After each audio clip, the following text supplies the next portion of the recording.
Hello and welcome to another episode of Ontological Shock.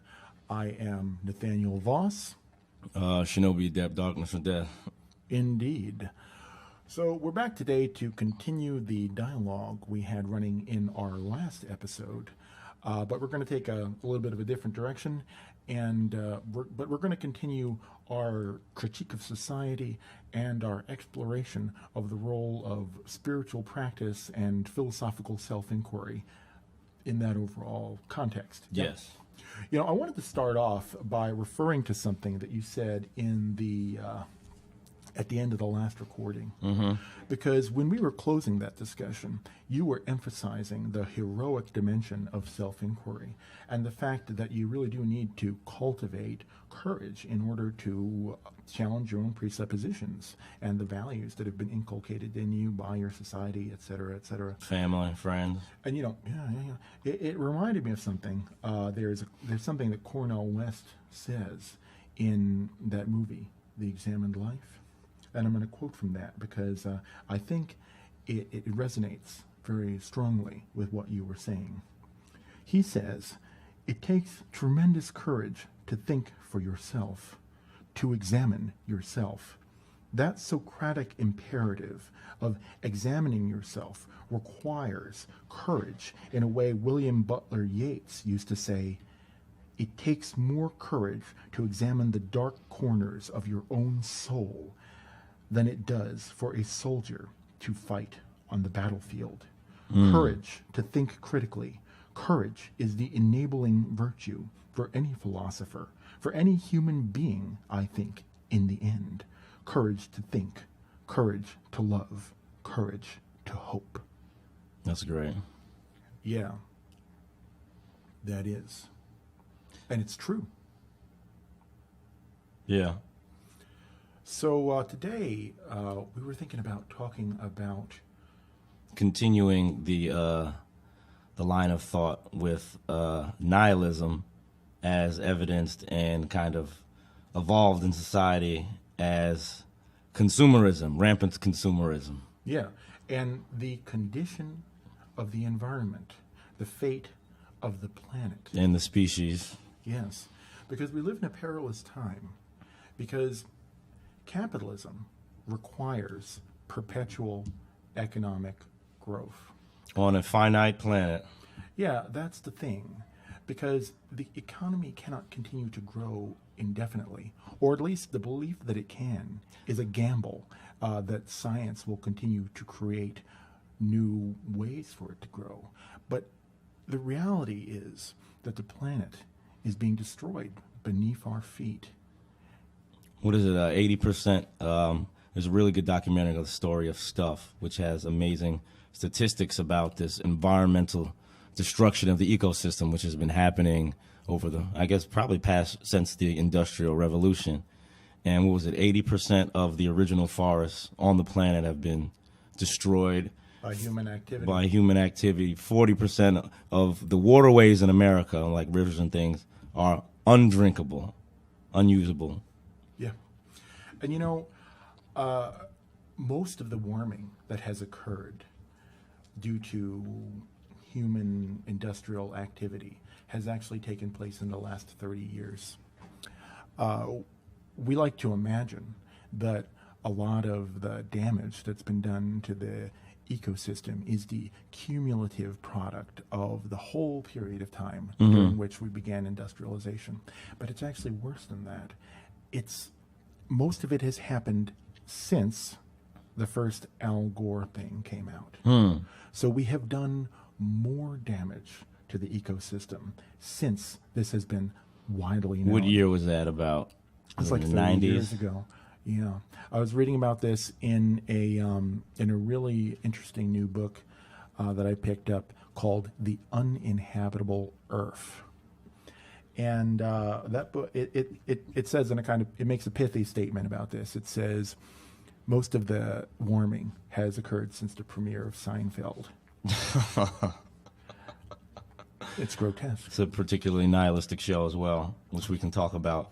Yes, and I mean, we could go on about numbers And we could talk about, how there's one study that says that if we continue at the rate that we're going right now, then by 2300 or 2200 or whatever, 2/3 of Earth's land mass will be uninhabitable. The fact that figures like that are even on the table is shocking and terrifying. And especially our kind of lack. When I say our, I mean like the global governments that we haven't really taken up arms and formed some sort of collaborative initiative to fight this. It's like, what more evidence do you need? Everybody knows. And I think the big problem, one of the biggest problems, is that America is doing most of this damage, right? And America's who can control America? The UN can't control America, right? We were the only ones who didn't sign the the G5, one of the G5 summits about what are the protocols called? The Geneva there was the Kyoto or something? Protocol. There is the Paris Agreement. And the thing is, with all these agreements, is they don't have any enforceable penalties. Yeah. Zizek makes an interesting point about this. He uses the phrase, "I know very well, but," because it's one thing to have an intellectual understanding that something is the case. But actually, when you look outside, you go outside, everything looks normal. But the thing is, it's not. A lot of the weather events that are occurring in our time would have been considered horrible disasters, historical disasters. You mean like the frequency of the hurricanes and tornadoes? All of that, the wildfires, all of it. Because it is a complex system in the sense of sensitivity to initial conditions. And it's a very difficult problem to forecast because it depends on two complex variables, one of which is the types of actions that human institutions will take, and the other one is how the environment will respond. And there's a lot of really complex feedback loops. Like consider, we use genetic modification to make plants bigger, to give them a bigger yield, but that makes them less nutritious. And for example, we release carbon into the atmosphere, and that melts permafrost, and that can lead to methane outgassing, which is much more disastrous to warming than CO2. What some huge proportion higher than CO2. I forgot what it is, something like that. Yeah.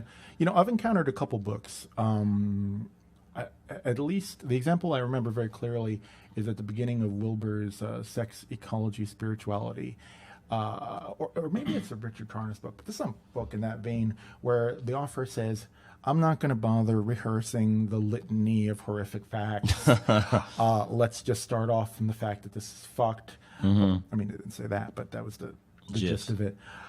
And, I think that's part of the problem is a deluge of information. And anytime one bothers to pay attention to this stuff, it's just overwhelming. Something the guy says in The Uninhabitable Earth is it's psychologically dissonant to people because it feels like we only just learned about climate change. Right? And now when you look into it, it's like drastically worse. And I know a lot of these changes in, culture and everything takes time to change, right? Kind of glacially. Christianity, a lot of these world religions have been around for thousands of years. Yeah. But with I want to say the advent of like a lot of this newer technology, that whole singularity thing, we've been going towards the singularity at technological change is happening. Technological change is happening at the speed of light now, and things are changing much quicker than I think human beings are even used to seeing at all in culture and society. Yeah, Richard Dolan talks about how if you were to travel back in time 100 years, the primary technology that was driving economies was horses pulling carts. And in the period since then, we've developed the internal combustion engine, the refrigerator, the microwave, the computer, the smartphone. And in this extremely brief period of historical time, we have this drastic amount of transformation. And so that in itself is, it's hard to wrap your head around. And people are kind of resistant to change, most people are conservative, I think. In what sense?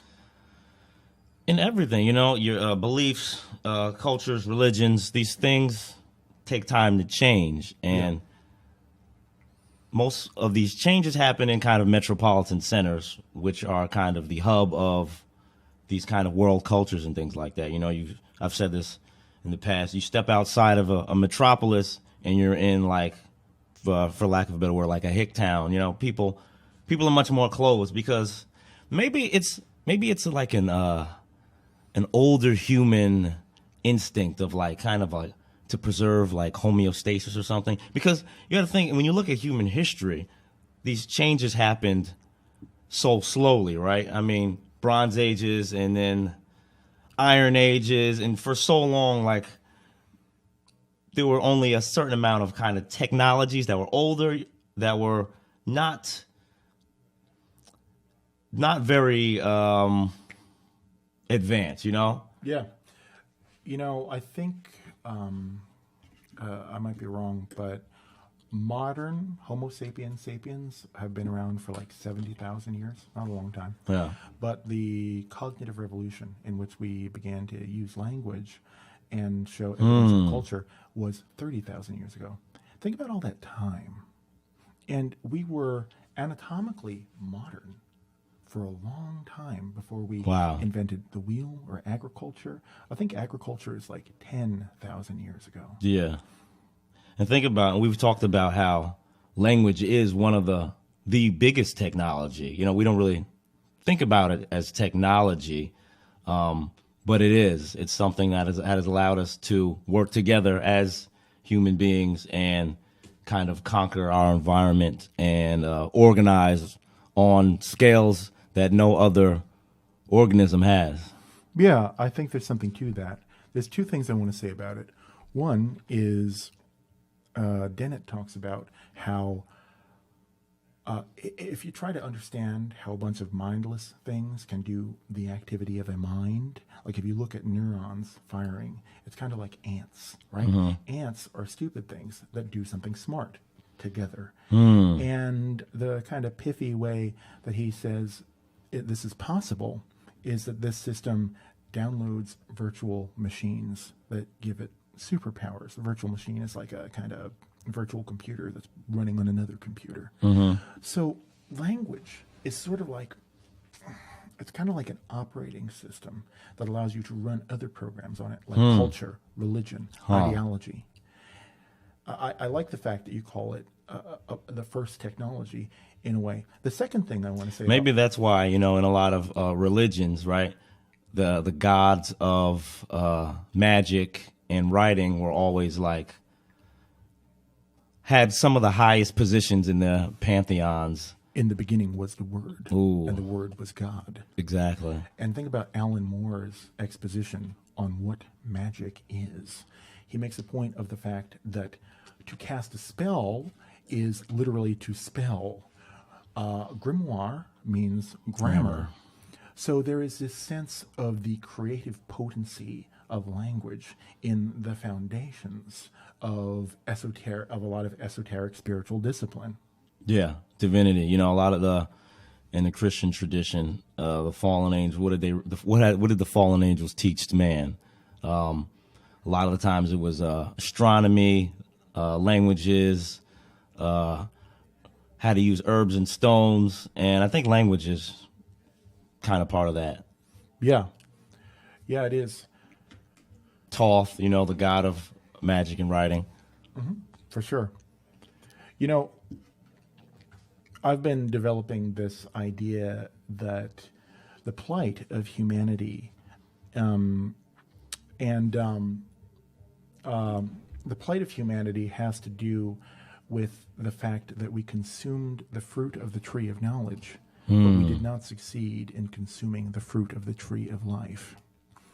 And you know, a lot of people who write about history and how it's kind of encoded in mythology talk about Eden, and there's a lot you can draw from it and why it is such a potent story that has so much historical longevity.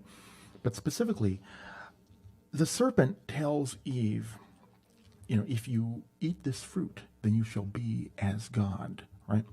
But then, having seen that Adam and Eve had consumed the fruit of the tree of knowledge, he then is like, we've got to get them out of here before they eat the other fruit and become as we are. Okay? So I think that that is a kind of foreshadowing of the fact that we're half God, half animal. And, one of the things we were saying earlier as we were getting ready is I think that's the reason why the superhero mythos tends to portray power as simultaneously being a blessing and a curse. Because our self-awareness, our knowledge of the fact that we will die, and our ability to change our nature, to change our environment, is at once empowering and terrifying. And the second fruit to be consumed is Is the fruit of the tree of life. immortality. Yeah, and if you think about it, all of history is kind of a quest to reclaim the second fruit. Because now, kind of at the climax of history, and I think it's demonstrably the case that this is this could be one of the last few generations of Homo sapiens, Damn. because we will either go extinct or we will transcend the condition in which we exist now. And that's dangerous. And I'm not saying this as an advocate of a transhumanist position. I think that there are a lot of ways that could wind up being something terrible. What do you mean by transcendence? Well, we now are in a position where through genetic engineering, through cybernetics, through uploading our minds, all that stuff. You mean scientifically more, Yes. materially. Right, yeah. We're trying to reclaim the power of immortality to complete that godhood. Yeah, you said in the past that basically all of existence is kind of a war against entropy. Yes. Yeah, in a way you could think of death as the motivating force of life. Life as a iterative series of cascading replicators is trying to preserve a pattern in the face of dissolution. There's a great quote from The Fountain, I think one of the movie The Fountain, which is about a man's quest for immortality, kind of. And in the beginning, he's a conquistador, and he's fighting a Mayan priest. And the Mayan priest says, in some sort of fevered state, that death is the road to all. Yeah. That was always very profound. But there's something very hubristic almost, or potentially self-deluded about these prophecies of godhood, because we're talking about how we can enter the life of the universe and how we can move beyond the planet and we could live forever. But at the same time, Those are all very divine things. yeah, but we're burning the earth beneath our feet. And the thing is, we feel like we live in this post-industrial age, and because everything is shiny and everything is almost magical.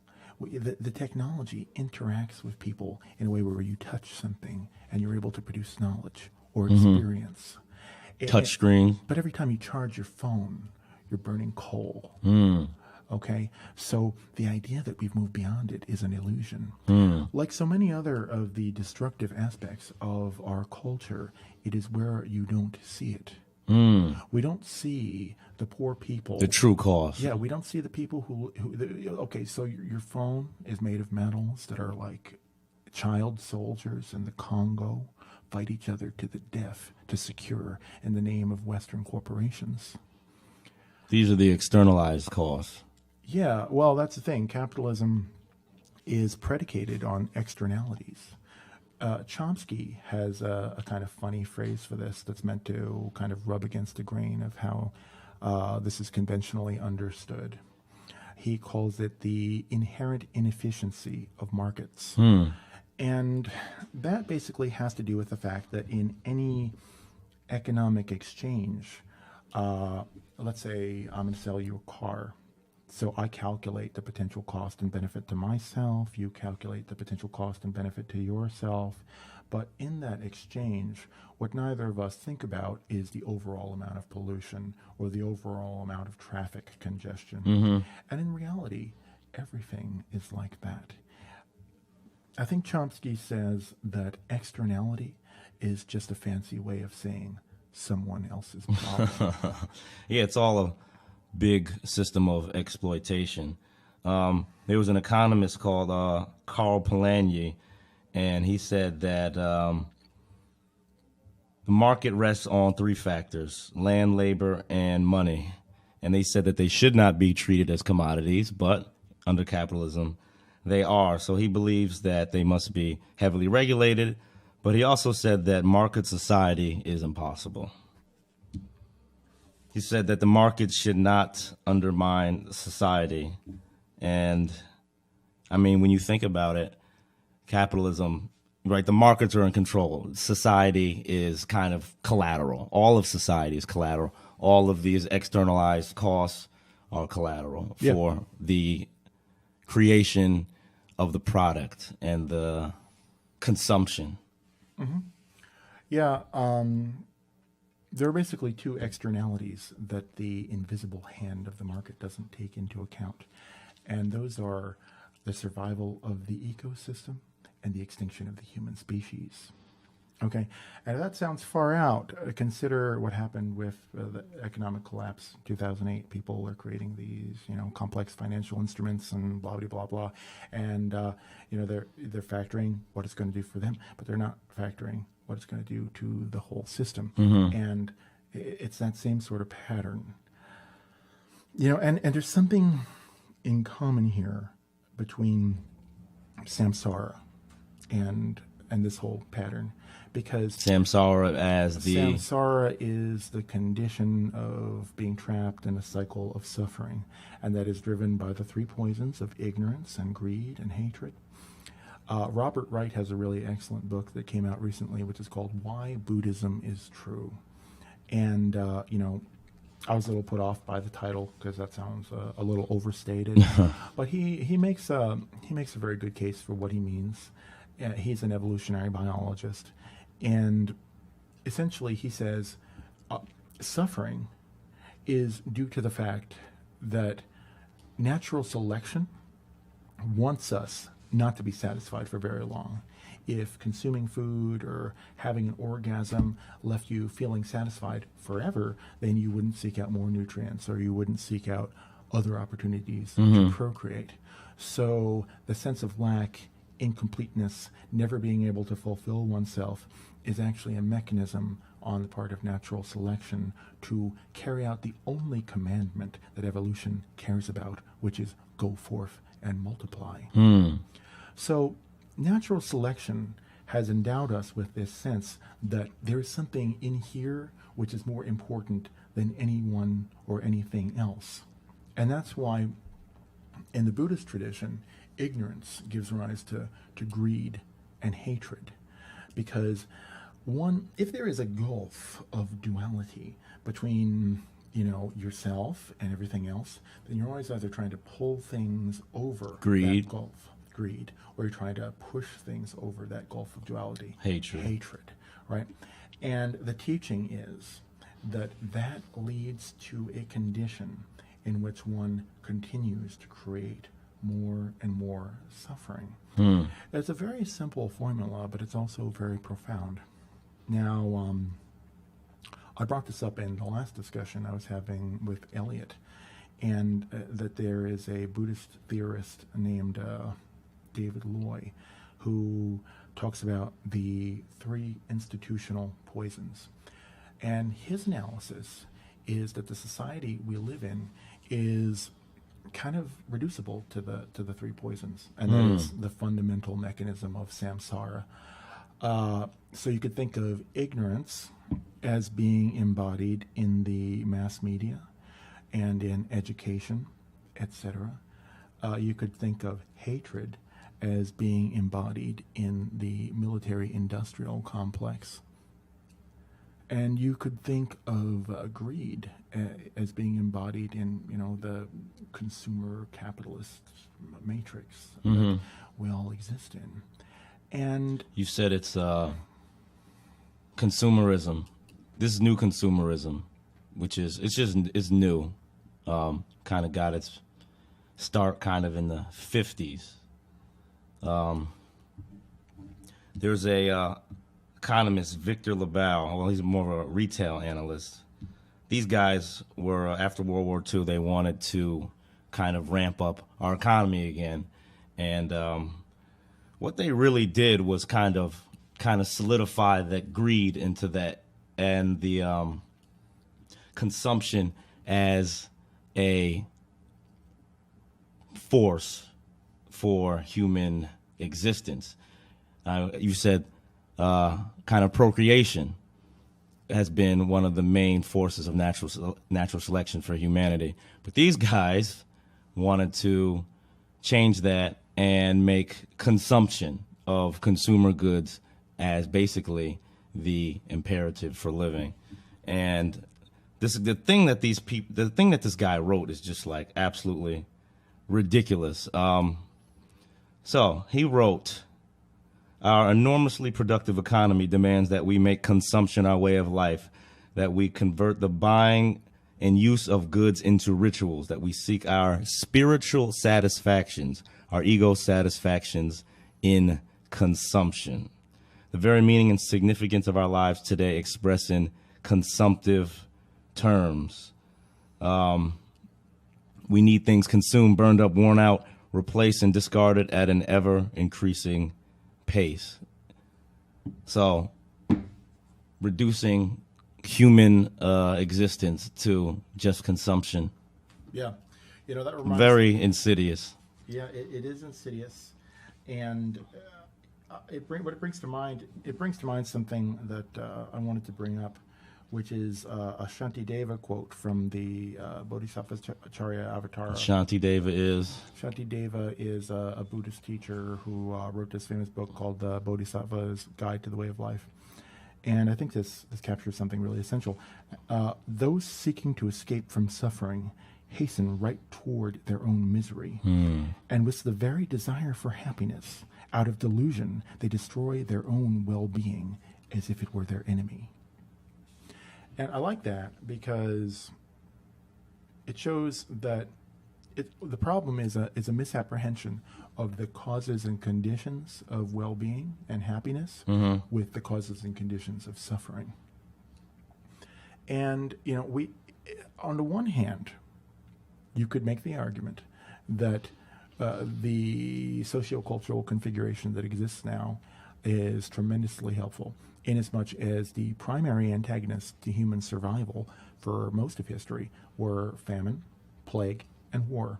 And now those really aren't the main problems that people contend with. More people die of obesity and bullshit like that. Wow. Yeah. And it is true that the system we have created has allowed for a higher standard of material existence. And, I remember once that criticism was leveled against Chomsky. Somebody stood up in a crowd and they're like, hey, well, capitalism has allowed for our standard of living to go up consistently. And Chomsky replied that isn't enough of a justification because the standard of living for slaves went up throughout slavery, but it doesn't change the fact that there was a fundamental injustice underneath it. It's tough because something I find really cogent is in Sapiens, Harari talks about how you could think about capitalism and communism as being two opposing models for data processing. One of those systems has a centralized data processing. Another of them has a distributed data processing.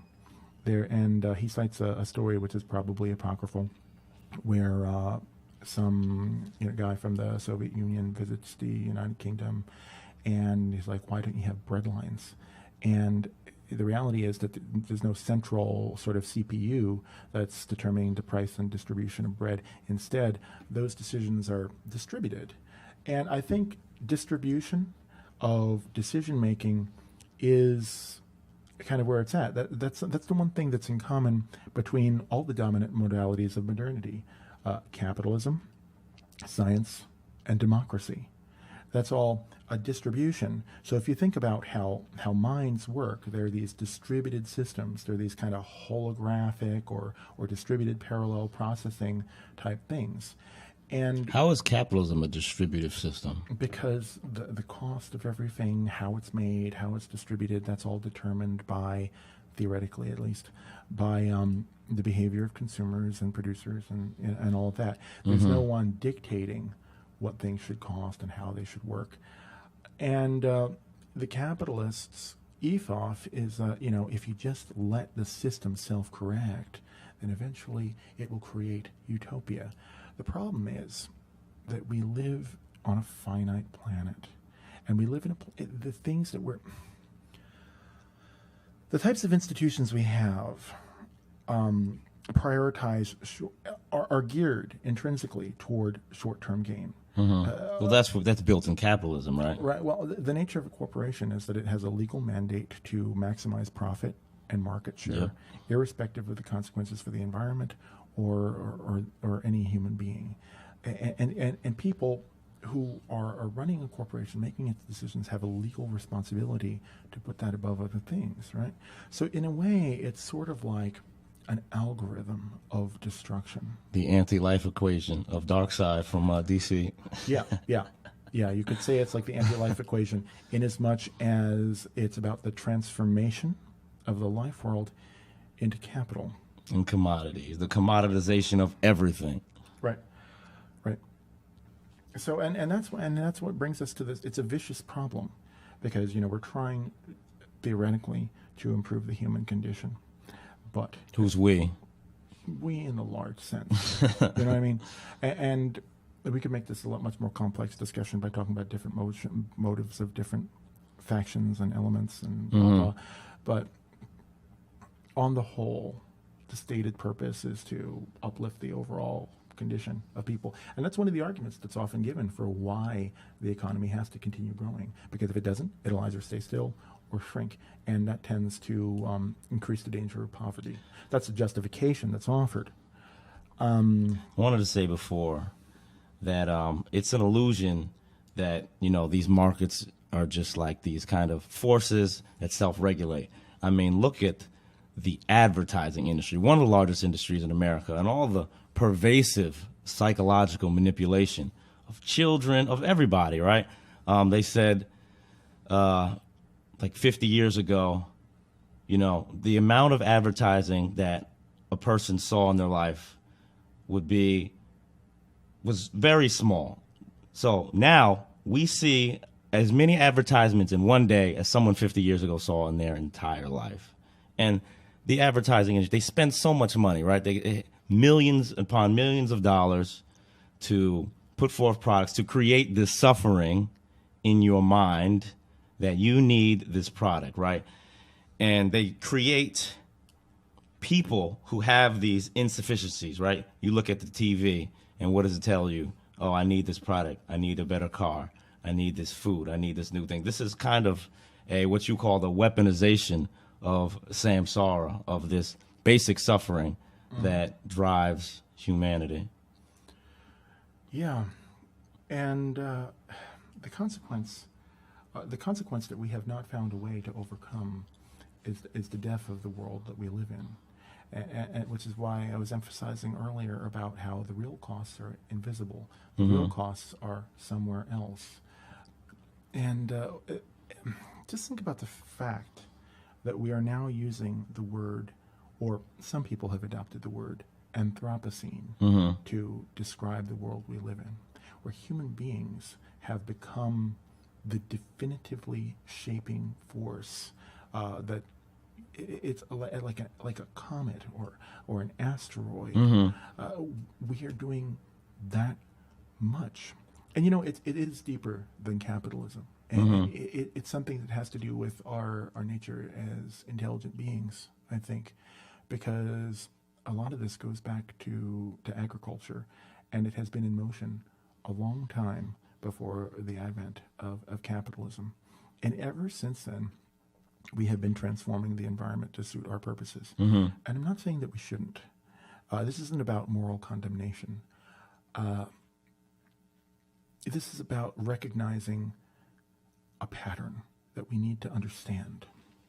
Terence McKenna says that intelligent species cannot exist forever on the surface of a planet, because it is in the nature of an intelligent creature to transform the environment in its own interests. That is what it will do, because it can, and because it is driven by the blind impersonal forces. But also, survival, right? If there's more and more people, then, this is kind of proliferation of ideas that comes with more and more people.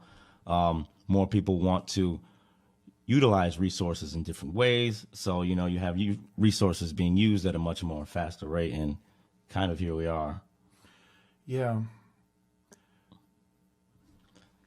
I wanted to talk about, we've been talking about the ecosystem a lot as being the collateral for this expansion of human civilization. But, we like to talk about morality.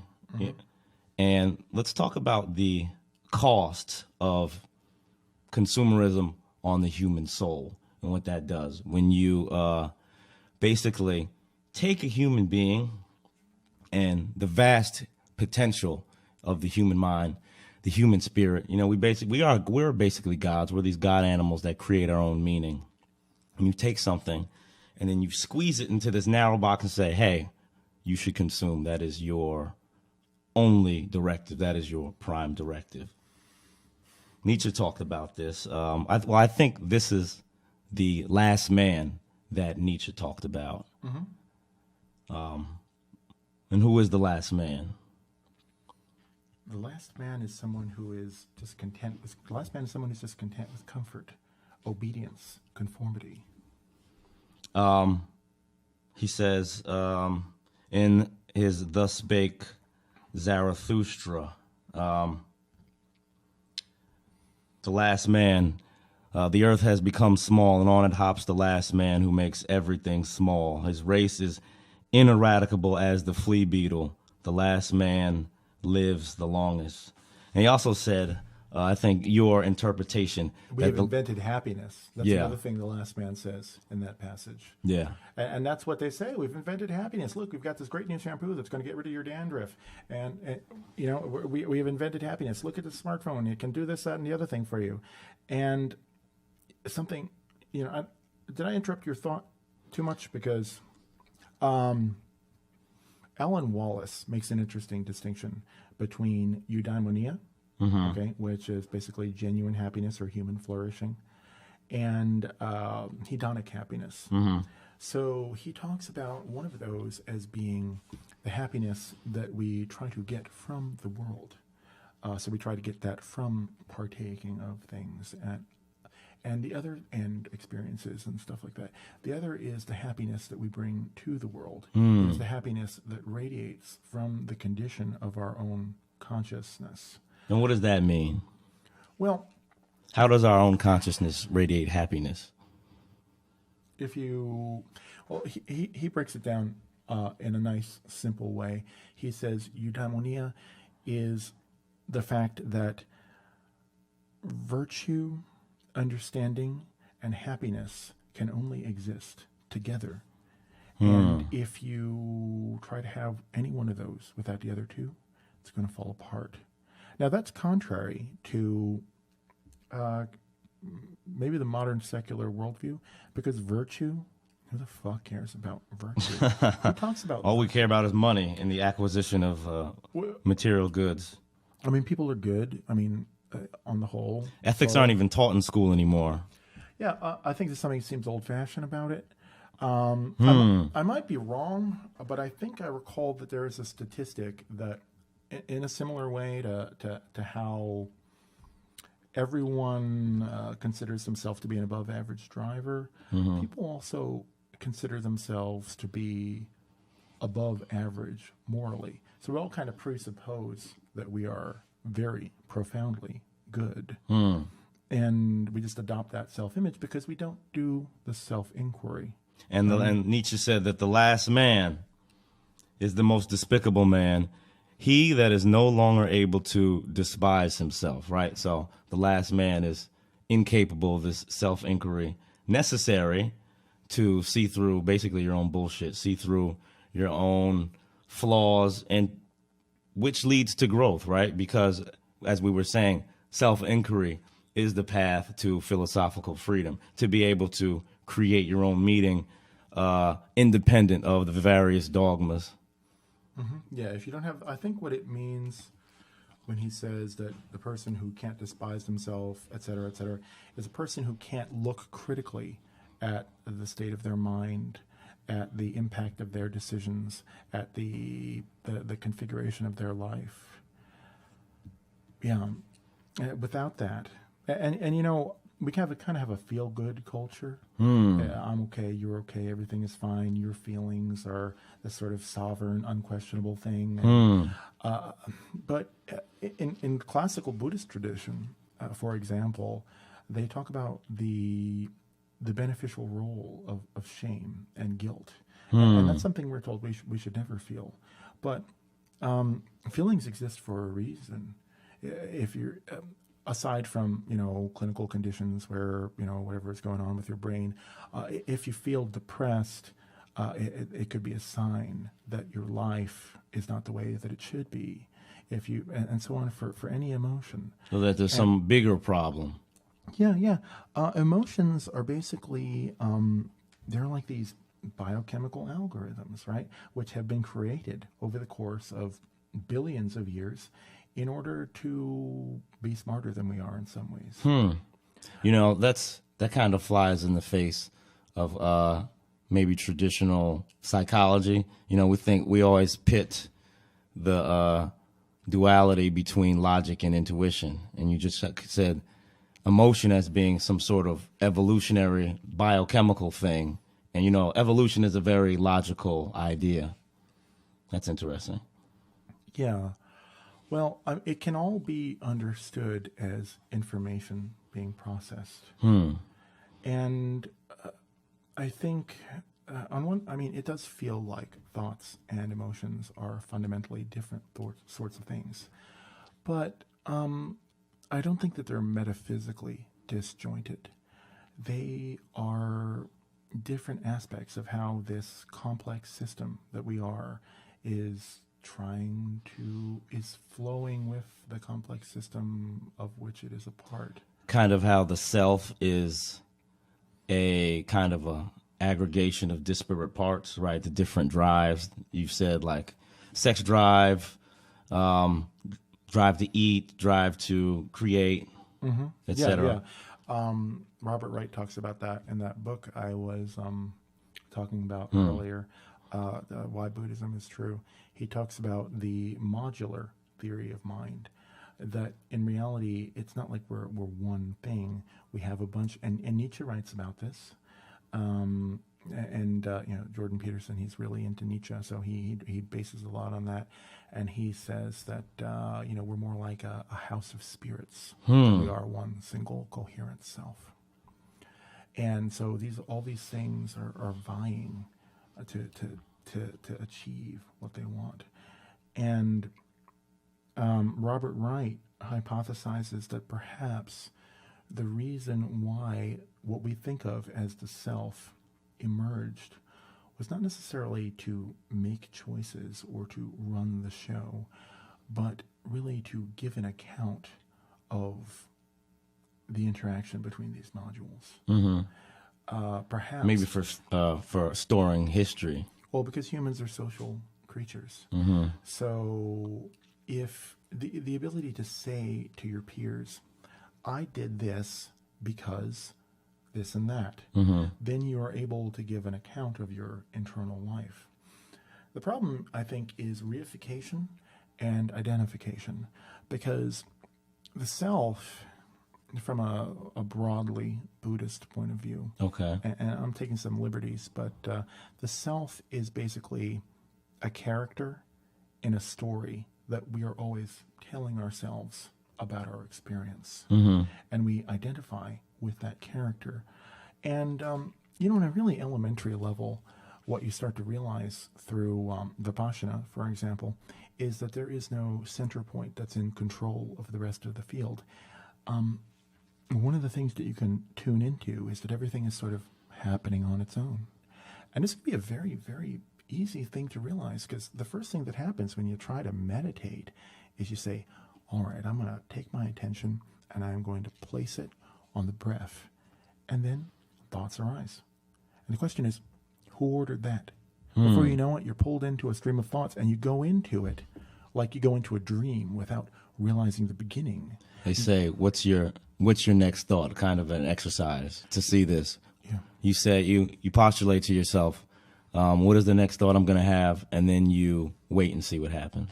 Yeah. That's always fun. It is a very powerful route into an experience, cultivating an experiential understanding of selflessness, to just notice how everything is happening on its own. Your thoughts come from nowhere. They just arise out of a momentum from a process that begins outside of your conscious self as you think of it. And intentions, too. Like if you have the intention to say, okay, I'm going to have an intention, and that intention is going to cause me to turn this page. Well, the intention arises in just such a way. You know what I mean? Mm-hmm. All this stuff about formlessness, etc., it sounds very metaphysical, very remote. But the thing is that when you spend a lot of time sort of doing these practices and attending to the relationship between perception and experience and attention, it begins to become very obvious and very intuitive. I really like that idea of the self as some sort of evolutionary product. It's almost like a technology for dealing with whatever problem. And as you said, evolved from our need as a social being to confer information, to store information. It's pretty interesting. Yeah. Just checking my notes about this.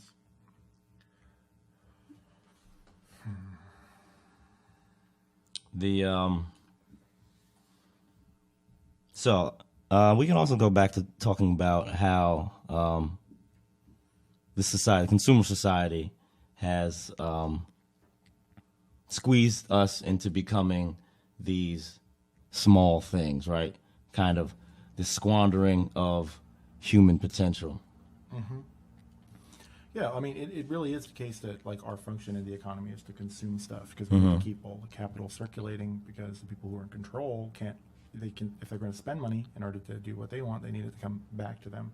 I mean, that's a kind of really grotesque oversimplification, but we need to consume more and more. And so this image of the overly hedonized American suffering from obesity and addiction, and people who can't throw away their stuff. Oh, hoarders on TV, right? Yeah.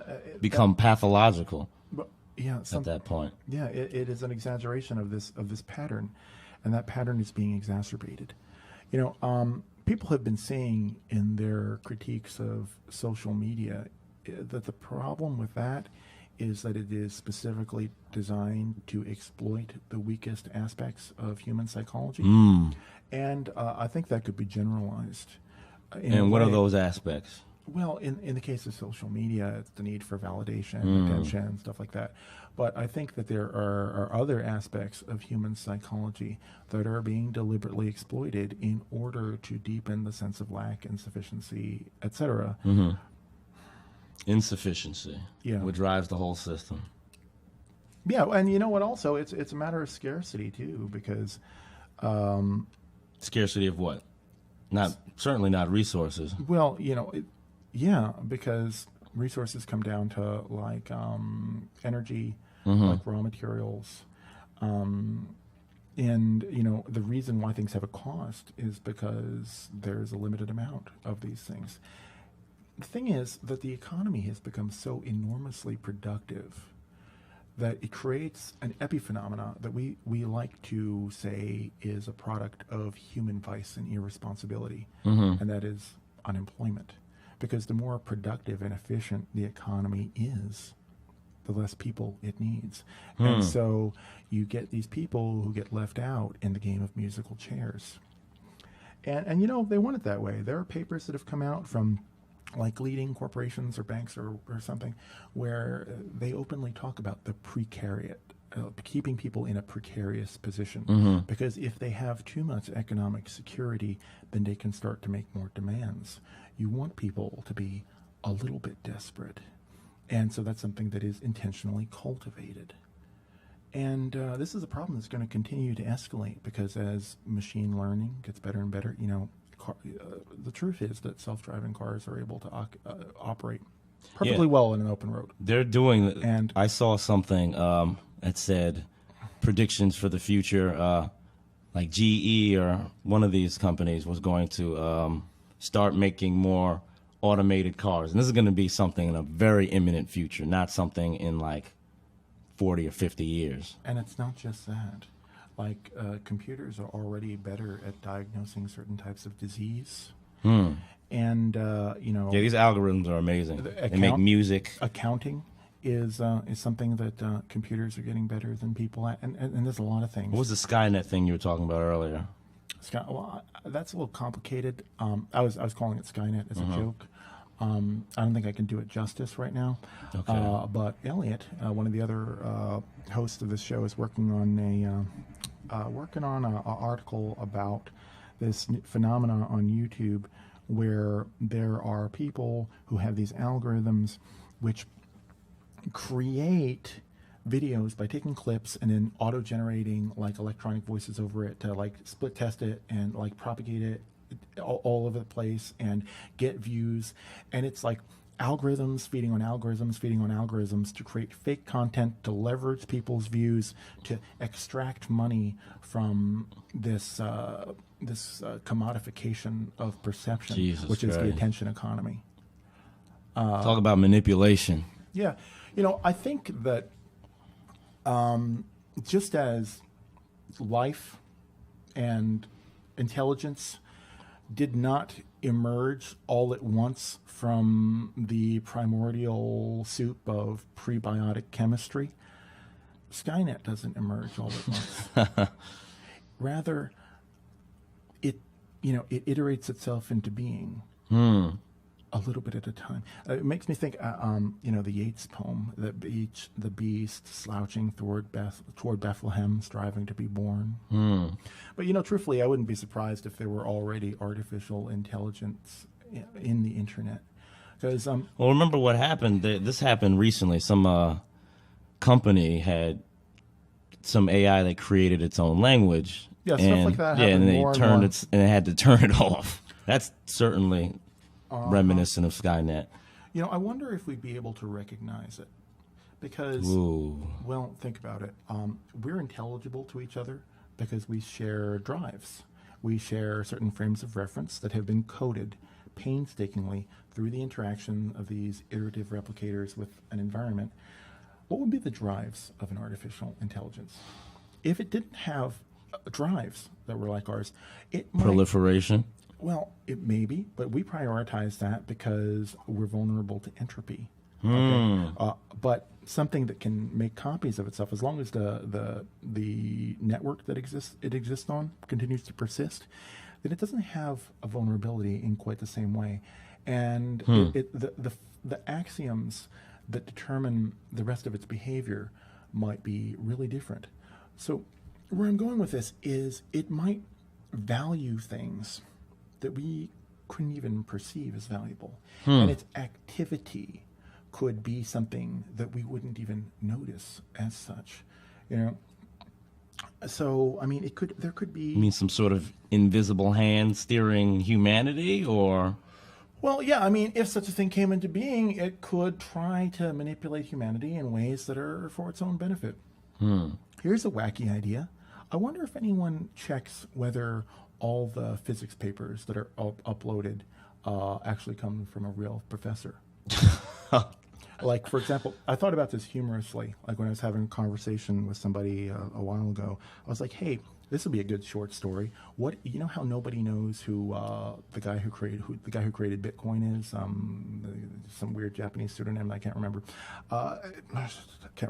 But nobody knows who that guy is. Okay, and what if that was created by an artificial intelligence? God in the machine. Right. But then, and I was like, I said at the time, I'm not putting this forward as a serious contention, as a real possibility. It'd be like a good plot for a short story. But I thought about it a little bit more, and that led me to the thought: how do we know that all these science papers come from real people? Does anyone check? Nobody could.